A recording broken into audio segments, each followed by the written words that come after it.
afternoon and welcome to Dec Asian Midday Market Watch.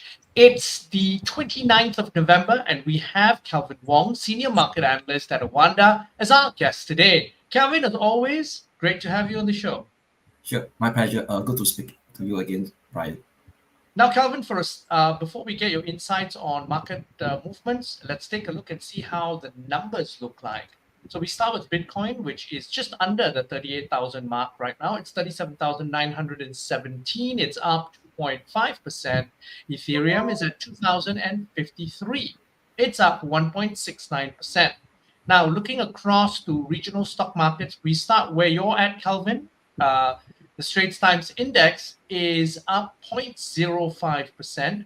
We have however, KLCI is down 0.06%, Shanghai is down 0.27%, the ASX All Ordinaries is up 0.29%, the Nikkei is down 0.07%, the Hang Seng is down a whopping 1.93%, and rounding up the numbers, we got the Kospi, which is down marginally 0.02%. Kelvin, your view on market performance in the first half of the day? Yeah, so for sure, I think I want to highlight the very stark underperformance of the China stock market, which is the proxy, the Hang Seng Index.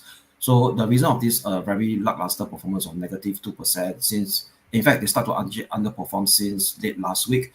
The reason why, because there are two primary factors. One is this ongoing spike up in, we call it a kind of a flu pandemic in China, where kids start to get infected by a common flu. But what's alarming the market over here is that it's the rate of increase about this flu infection.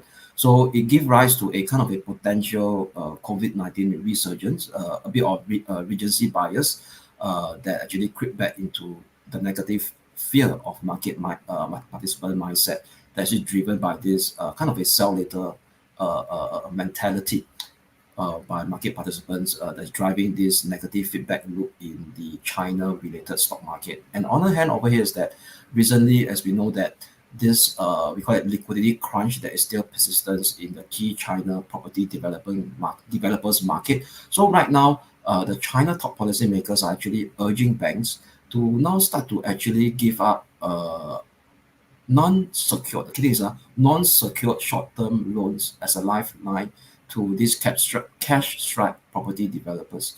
So this loan being unsecured, they actually put what I call it balance sheet pressure risk to the China banks itself, because don't forget, this is not secured by any collateral. So if this loan start to turn bad, it could actually hit the bottom line of these China banks. So that actually explain this downside we call or underperformance of the Hang Seng Index, and we start to see today and also the start of this week. Now, Kelvin, what I would like to highlight today is the sad passing of Charlie Munger, investing genius, vice chairman of Berkshire Hathaway and Warren Buffett's right-hand man. He's just passed away at age 99. What are your thoughts on Charlie Munger? I mean, investing guru. Yeah, so definitely he got to be in our history books for a very, very long time. So given the fact that he's definitely the right-hand man of Warren Buffett and also investing legend. So for those investors who actually embrace value investing, will definitely kind of benefited from the wisdom of Charlie Munger during the press conference of during press conference with Warren Buffett of his wisdom nuggets. So I believe that, yeah, he may be passed on, but his legacy will remain in the annals of what I call value investing history books. And also one of the a fun fact here as well, Charlie Munger was a great admirer of Lee Kuan Yew and the Singapore story. He's often called it just an amazing miracle. And we mark the sad passing of Charlie Munger, investing legend. But over to more pressing issues today. We obviously, inflation is something that is on the radar of and minds of investors and central banks. And Federal Reserve Governor Christopher Waller said he was growing more confident. A policy is now in place to bring back inflation under control. Yes. So right now, precisely, yeah. Yeah, Brian. And also, one more thing I want to add, Kelvin, before I get your insight, is really Australian inflation has slowed down. The numbers came in today far better than expected. Yes, yes. So if you look at the current situation right now, in terms of inflation numbers, based on data itself, is indeed starts to inflation pressure has started to decelerate since the middle of this year. So if you look at the situation right now, that overall, in terms of Fed speak on the aggregate, it seems to err towards more on the dovish side of the story.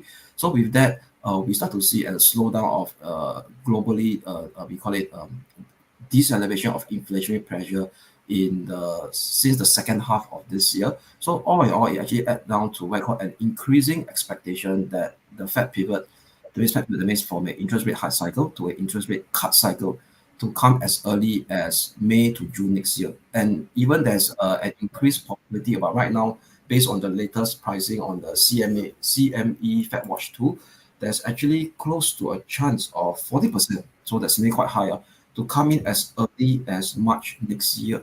So right now you see a tilt of what I call expectation that, hey, we are now reaching a terminal peak of Fed fund rates in this current interest rate hike cycle. That means 5.25% to 5.5%. Next time round, we are talking about a cut in the US Federal Reserve. So that actually kind of add downside pressure on the US dollar. And the US dollar has yesterday sunk to a 3.5-month low. And in fact, now we are coming last day of the month. So if it continues to maintain this downside trajectory for the next one and a half day or so, it could be the worst month for the dollar performance seen within a year. Now, Kelvin, the other thing that we must be cognizant of is Reserve Bank of New Zealand policy, because they were Yes. really the first to go on this interest rate hiking cycle. Yes, precisely. So maybe I'll give a recap to our listeners, our audience, that RBNZ, in short, with the New Zealand Central Bank, they're actually one of the first central bank to kickstart this global interest rate hike cycle, excluding definitely for sure the current ultra dovish Bank of Japan. So they started their interest rates hike cycle, pardon me, in October 2021. So that's way before the Fed started in March 2022. And what's interesting over here today is that yes, they just announced their latest monetary policy meeting in November, which in November, which today, they actually maintain status quo in their OCR, which is the official cash rate. So that's equivalent to Fed funds rates at 5.5% for 4 consecutive meetings, 5.5%. But during the press conference, the governor sounded rather hawkish because he did mention that there was actually discussion among members to actually rise rates in today's meeting. And he also did highlight over here is that he's still really mindful of we call it inflationary pressure and an upward inflationary expectation in New Zealand that is still pretty much sticky in New Zealand. And also the next meeting is coming in February next year. So that's about 3 months away, no meeting. So but he did mention that RBNZ could act on any shocks before the February meeting. So that's quite alarming. And also, what's interesting over here is that today's meeting, they actually released their latest trajectory projection of their OCR. So what they actually look at today's meeting over here is that they actually projected the peak OCR rate to come in at 5.69%. So that's still a bit more way to go, 5.69%. So currently it's 5.5%. So there's still chance of 1 or 2 more interest rate hikes going forward before OCR rate starts to come down. And don't forget over here is that 5.69% is a new peak in today's November meeting. So that's actually above 5.57% that was penciled in the previous meeting in August.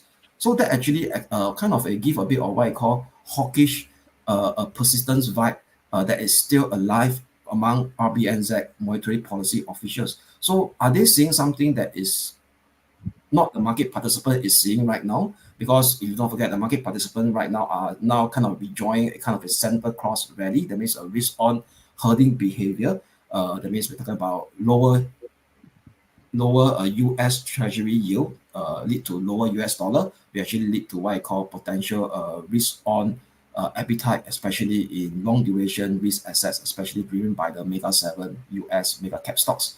So can this risk on rally continue after the center cross rally is over? That means, i.e., after early part of Q1 next year. So I think the question boils down, investors got to pay a very close attention to this leading one of the leading, we call it central bank, which is RBNZ, even though they are small. And also one of the elements to watch out for will be oil prices. So if oil prices continue to surge at this level back up to $90 per barrel for WTI crude oil, potentially could be due to a flare up in the Israel-Hamas war premium, or even OPEC Plus may start to actually tighten more than market is expecting. And don't forget, OPEC Plus, we do have another earlier scheduled meeting was actually scheduled on the Sunday, the previous Sunday that was just passed, to schedule it to tomorrow instead. So something to look out for, to watch out for as well.